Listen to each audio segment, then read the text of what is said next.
2시간 전에 마감한 트레이더가 생생하게 전하는 글로벌 마켓 리뷰 델타원입니다.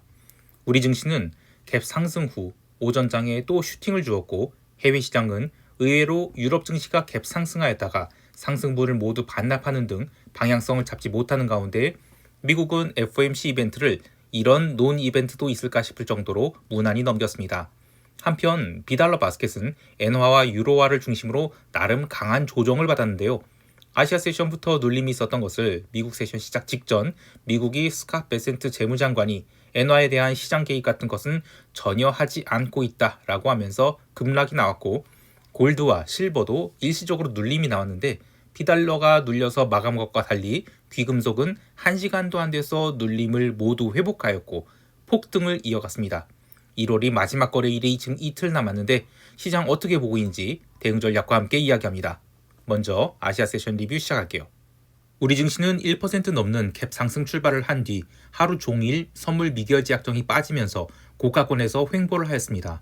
오전장이 갭 상승에 마켓메이커들은 눈물이 롤링업을 하였는데 상단 배리어를 760포인트에서 770포인트로 올렸지만 하단 배리어는 더 이상 쫓아가지 않고 그대로 700포인트로 유지하면서 거의 항복 직전까지 간 것 같습니다. 사실 투자자들이 심리가 조금이라도 흔들리면 마이너스 10% 조정 정도는 장중에라도 얼마든지 나올 수 있다라고 보는데요. 아직은 타이밍이 아니라고 보지만 여기서 더 오르면 마켓 메이커들이 상단 배리어를 터뜨려서 플랫을 만들 수 있겠다라는 생각도 들어요. 덕분에 옵션 변동성 지수인 V코스피 지수는 무려 39포인트에 바짝 다가갈 정도로 올라왔는데요. 목요일에도 막내 콜옵션이 또 5개가 더 상장되죠. 목요일 오전에도 또 오버슈팅이 나올 가능성이 높은데요. 방금 마감한 야간 선물 시장에서는 양 옵션 변동성이 크게 상승해버렸죠. 위클리 옵션 만기가 걸쳐있는 목요일이 제로데이 투 익스파이어 내재 변동성은 70포인트에 육박합니다. 목요일 하루만큼은 이렇게 엄청나게 높은 변동성을 지닌 제로데이 투 익스파이어 옵션을 썰어내는 데 집중하겠다라고 한 건데 과연 이러한 상태에서 지수가 위로 더 달릴 수 있을지에 대해서는 이제는 좀 의문입니다. 외국인들은 시장이 초강세에도 불구하고 현물 시장에서는 마감 직전까지 5천억 가까이 현물을 매도하였다가 장마감 동시효과 전후로 급격히 순매수 전환을 하였고 반대로 선물 시장에서는 하루 종일 9천억 가까이 선물을 순매도하였다가 장마감 동시효과 무렵 매도 규모를 더 키워서 순매도 1조 5,700억으로 마감했습니다. 외국인이 선물 시장에서 간만에 1조 5천억대 선물 매도를 했지만 시장이 전혀 밀리지 않은 것은 오늘이 선물 매도가 신규 매도가 아닌 현 선물 스위칭 차원에서의 선물 매도라고 볼 수 있기 때문인데요. 누적된 선물 매수 포지션을 치우고 현물 인덱스 매수로 갈아탄 것으로 보고 있습니다. 방향성에 영향을 미치지 않는 선물 매도였던 것이죠.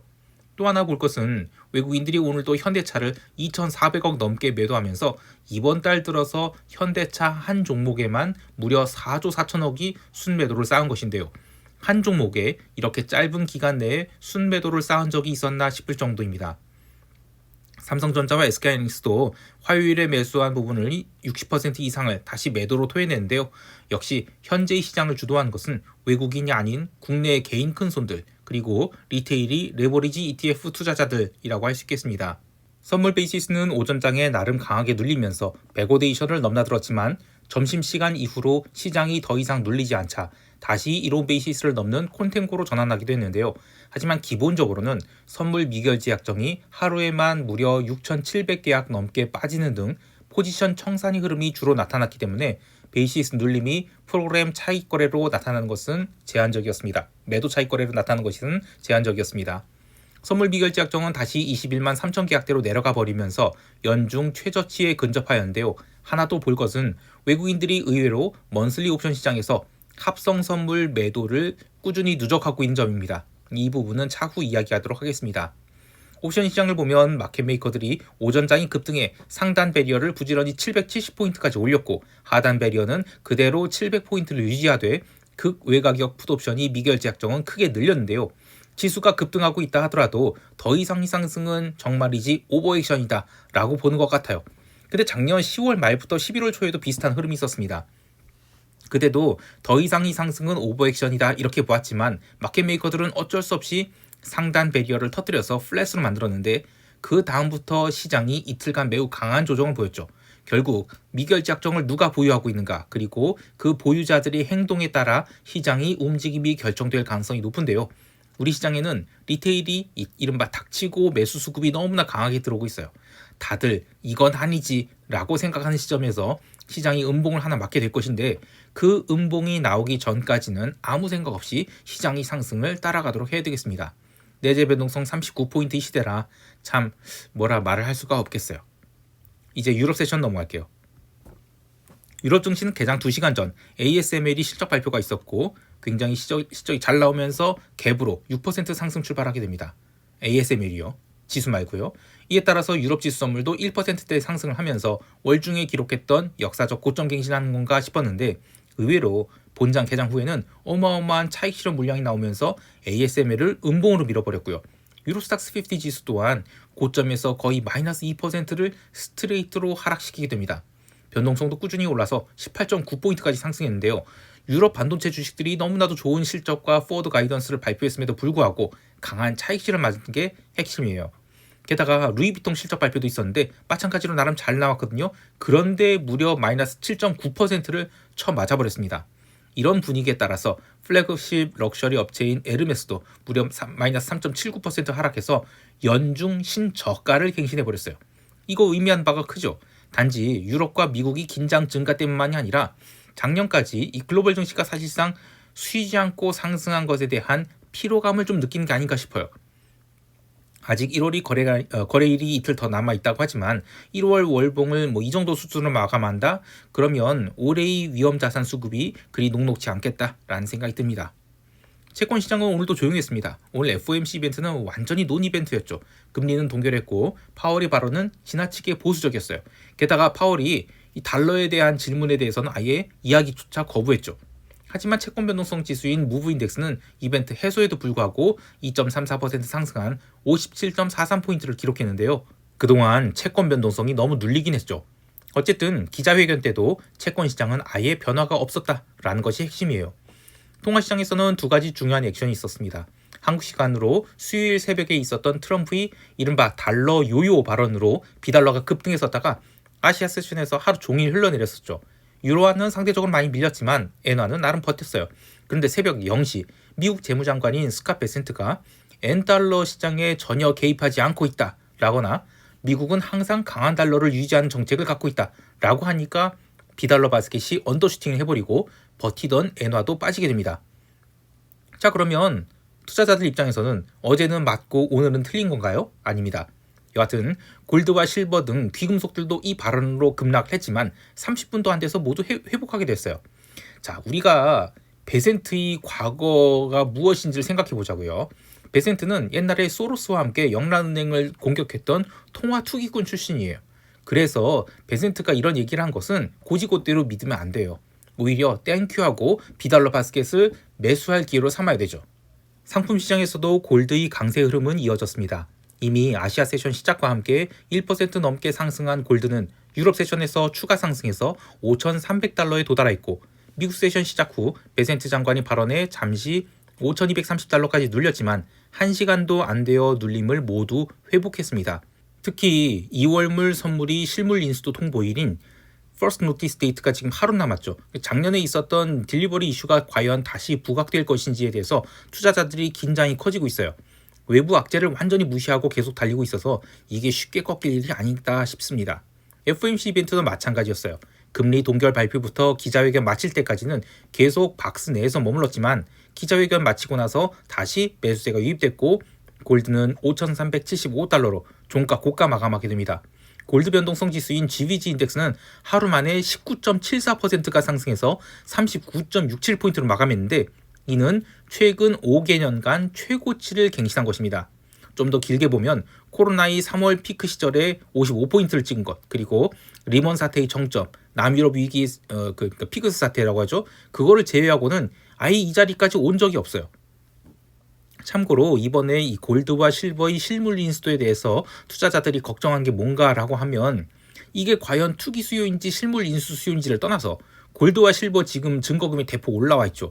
과연 이 귀금속을 실물 인수하겠다는 투자자가 나타날지, 그리고 나타나게 된다면 1월 29일까지, 그러니까 내일 모레까지예요. 내일까지구나. 인수이사를 통지해야 되고 2월 2일 월요일에는 인수대금 전액을 납부해야만 이 창고증권을 인수받게 되는 거예요. 근데 이 모든 절차를 지켜가면서까지 인수를 받게 되면 또 거래 상대방은 인도를 해야 되죠. 그러면 야, 이게 금융상품이 아닌 실물 기반 상품임을 투자자들이 깨닫게 되는 거죠. 이것은 내가 미쳤구나를 확인받거나 아니면 네가 미쳤구나를 확인시켜주는 셈이에요. 물론 대부분은 이골물로 롤오버 하겠지만 작년 가을에 실제 인수도 요청이 대량으로 있었을 때 CME가 긴급 증거금 인상을 하면서 이거 실물 인수도 못할 수도 있겠다라는 그런 어떤 트레이더들이 우려가 있었죠. 그래서 과연 이번에는 이 높은 가격에 관련 실물 인수도가 있을 것인가 궁금합니다. 이 가격에 사는 게 미친 건지 이 가격에 팔겠다고 하는 게 미친 건지 글쎄요. 자, 기름 시장도 또 올랐어요. 연중 최고치인 63.5달러 마감했는데 브렌트 기름도 지금 꾸준히 상승해서 지금 70달러로 코앞에 두고 있죠. 기름 시장의 상승에 대해서 미국이 이란에 대한 압박 때문이다 라고 하는데 트레이더들에 따르면 기름 콜옵션 스큐가 지금 강한 포지티브 상태인 상태에서 주 중반 이후 델타 롱 헤지가 강화돼서 유가의 상승이 가속되었다 라고 해요. 기름도 다른 원자재들처럼 이 베센트의 달러 강세 발언에 잠깐 눌리긴 했지만 하락 전환하지 않고 계속해서 헤지 매수가 들어오면서 종가 고가로 마감했어요. 참고로 이 원유 재고 발표 있었어요. 크게 230만 배럴 감소로 나왔는데 시장은 그냥 이 원유 재고 발표가 없는 줄 알 정도로 아예 반응을 안 했습니다. 지금은 작년에 못 갔던 상품들 계속 가는 것 같아요. 자, 이제 미국 세션 넘어갈게요. 미국 지수 선물은 아시아 세션에서 나스닥 중심으로 꾸준히 오르기 시작해서 한국 시간 오후 3시 ASML 실적 발표와 함께 역사적 신고가 갱신을 하게 됩니다. 그런데 유럽 증시가 갭 상승 출발 후 꾸준히 차익 실험 매도를 맞으면서 사실상 종가 저가의 대음봉이 나왔음에도 불구하고 나스닥 선물은 상대적으로 강세를 이어갔죠. 아무래도 미국 세션 마감 후에 있을 MSFT나 메타 이런 실적 발표가 더 기대되었기 때문인 것 같아요. 그렇게 나스닥만 미국 본장을 큰 갭 상승으로 출발했는데 미국도 개장과 함께 잠깐 추가 상승 시도를 한 10분 정도 한 뒤에는 다시 매도가 쌓이기 시작했고 특히 러셀은 얼마 반등하지도 않았는데 바로 전일 저가선까지 밀려버렸어요. 나스닥도 오전장 2시간 동안 꾸준히 눌리면서 일시적으로 마이너스권까지 내려가게 됩니다. 하지만 시장의 하락은 그게 전부였어요. 이후 FOMC 금리 동결 그리고 기자회견까지 추가 하락은 하지 않고 조심스럽게 반등 시도를 했는데 정작 본장 마감 후 실적 발표에서 마이크로소프트의 캐펙스 투자 확대, 이 대폭 확대 소식이 들어오니까 나스닥 선물을 수직으로 150포인트를 눌러버리게 되죠. 근데 반대로 메타의 실적이 잘 나오면서 나스닥 선물은 급 반등해서 종가는 26,280포인트대로 마감하게 돼요. 나름 엄청난 반등을 한 것인데 그냥 결국 제자리 돌아온 것뿐이에요. 개별 종목에서는 어제 실적 발표 후 급등한 텍사스 인스트루먼트가 9.94% 상승을 그대로 유지한 채 역사적 신고가에 바짝 다가섰고 구글도 시간외 거래에서 역사적 고점권에 왔는데 의외로 마이크로소프트가 급락해서 이번 주의 상승분을 모두 토해내서 투자자들의 시각이 아직도 정리되지 않았음을 보여주었습니다. 그럼에도 불구하고 이 마이크론 테크놀로지는 계속 상승해서 오늘도 6.1% 오르면서 역사적 신고가를 갱신했어요. 아직까지는 1월 증시는 특별히 의미 있는 차익 실현 같은 건 안 보이고 작년 말이 내러티브가 계속되는 것 같아요. 또 하나 코인베이스가 오늘도 눌리면서 연중 신저가를 갱신했고 MSTR도 다시 밀리면서 158달러를 깨느니 마느니 하고 있죠. 골드와 실버 상승이 계속되는데 가상자산이 못 가고 있으니 투자자들이 좀 답답해할 만합니다. 그런 가운데 FOMC가 이 논 이벤트로 마감하면서 이 자리를 바닥으로 여겼던 가상자산 투자자들이 파월이 기자회견 이후 손절매를 단행하면서 가상자산 가격을 종가 저가로 밀어버렸어요. 가상자산이 대표격인 비트코인은 현재 YTD 수익률이 1%밖에 안 됩니다. 이더리움은 아예 YTD 수익률을 모두 반납한 상태죠. 내일 모레 이 자산군별 1월이 첫 성적표가 확정될 것인데 코스피 대단합니다. 그러나 나머지들을 특히 가상자산들 투자자들이 버틸 수 있을까 궁금합니다. 시장이 이벤트를 완전히 무시한 채 장마감 후의 실적 발표에 집중했다라고 하지만 변동성 선물은 그에 비하면 굉장히 높은 상태예요. 실질 변동성 대비로도 매우 높아서 하방 해지를 한다? 그러면 비용을 지불하기 좀 아까울 정도죠. 그래서 아직은 시장이 빠질 때가 아니다 라고 보지만 이번 달이 끝난다? 그러면 다르게 생각할 수 있을 것 같아요. 자, 이제 시장 총평하면서 대응 전략 이야기할게요. 우리 증시는 목요일이 제로데이트 익스파이어 옵션 만기를 맞이하는데 여기에 더해서 새로운 새끼 콜옵션이 무려 5개가 생기는 굉장히 중요한 요소가 있어요. 전일 야간 선물 시장에서 변동성도 올랐는데 오전장이 롤링업이 마무리된 다음 시장이 한참 횡보했다가 오후장이 밀린다? 그러면 의외로 큰 풋옵션 시세가 나올 수도 있어요. 근데 충분히 다이어트가 된 풋옵션만이 시세를 줄 가능성이 높고 오히려 제로데이트 익스파이어 콜옵션을 열심히 썰었다가 시장이 더 이상 빠지지 않는다. 그러면 오후에는 또 상승 스퀴즈를 줄 가능성도 높다라고 보고 있습니다. 따라서 시초가 갭 상승에 또 선물 매도를 쌓거나 풋옵션 매수를 하는 것은 굉장히 불리해 보이고요. 이달 말까지는 계속해서 매수 수급이 시장을 견인한다라고 보고 대응하는 것이 좋겠어요. 지금 이 상승이 대체 어디까지 갈 것인지에 대해서는 현물 시장에서 음봉이 하나라도 뜬 다음에 생각하는 것이 좋겠고 그 전까지는 계속 강세 지속이다라고 보는 것이 좋겠습니다. 혹여 오후장에 눌림이 나온다. 그러면 눌림이 크기와 아래 꼬리를 어느 정도 다는지 그 정도는 체크해 보겠지만 그렇다 하더라도 하락장으로의 전환은 아직은 어불성설이다 라고 보고 있어요. 해외 시장에 대해서는 다른 것 다 떠나서 이 골드가 굉장히 강한 상승하고 있는데 변동성을 고려하면 오히려 상승세가 얼마 아니다 싶어요. 실버도 마찬가지입니다. 지금 골드의 변동성 지금 39포인트인데 하루에 5% 지금 올라줘야 돼요. 각도가 매우 가팔라 보지만 아직까지는 고작 2%대만 상승하고 있죠. 모든 악재를 씹어먹고 상승하는 중에 하나라도 음봉이 종가상 확정되기 전까지는 숏을 보지 않도록 주의해야 되겠어요. 혹여 또 음봉이 나온다 하더라도 이격 조정 차원에서 음봉이라 보고 오히려 장중에는 롱을 기회를 잡으러 여겨야 되죠. 다만 이 미국 주식시장만큼은 지금 시장이 내로니스가 너무 커지고 있어요. 그래서 지수 자체의 상승은 좀 제한되지 않을까 싶어요. SPX 디스퍼전 인덱스인 DSPX는 오늘 2.25% 상승해서 연중 최고치를 갱신했거든요. 이 작년 10월이 극심한 디스퍼전 구간에 들어온 거예요. 이런 시장의 특징은 하락이든 상승이든 일중 방향이 일방적이지 않고 잘못 물려도 길어야 1, 2주일 내로는 빠져나올 수 있다는 거예요. 근데 이거는 실적 시즌이 특징이기도 하지만 이번 주 실적 발표가 밸류에이션을 걱정하는 대형주에 쏠려있기 때문에 상승을 바라본다 하더라도 시세가 나올 때는 적절히 이익 실현해줘야지 이거 계속 올라갈 것이다 라고 보고 밀거나 아니면 포지션 애드한다? 그러면 평균 단가만 망가뜨릴 수 있을 것 같아요. 자, 누군가는 지금 2자릿수 또 누군가는 3자릿수 수익률을 낸 1월이 되겠지만 아예 그 축에 들지 못한다 하더라도 1월의 시장은 여러 가지로 의무가 있었고 이렇게 큰 변동성이 생기면 그 다음 달 이후에는 먹을 것이 많으니까 제대로 이익 내지 못한 한 달이라 하더라도 2월에 잘 전략을 세워서 이익 내면 돼요. 그래서 무리하지 말고 1월을 잘 마무리하실 수 있길 바랍니다. 마지막으로 시황의 스크립트를 한국시장 개장 전에 보기를 원하시는 분들 네이버에서 델타원 글로벌을 검색하셔서 네이버 프리미엄 콘텐츠 가입하시면 시황 스크립트를 영상 말고 한국시장 개장 전에 미리 받아볼 수 있어요. 많은 관심 바라고요. 저는 개인적으로 참 좋다고 생각해요. 이 가격에 이런 스크립트를 뭐 내용이 맞고 틀리고 뭐 잘 맞추고 이런 걸 떠나서 다른 시각을 갖고 시장을 볼 수 있다는 면에서는 굉장히 좋다고 생각해요. 많은 가입 바라고요. 자, 이상 델타원이었습니다. 감사합니다.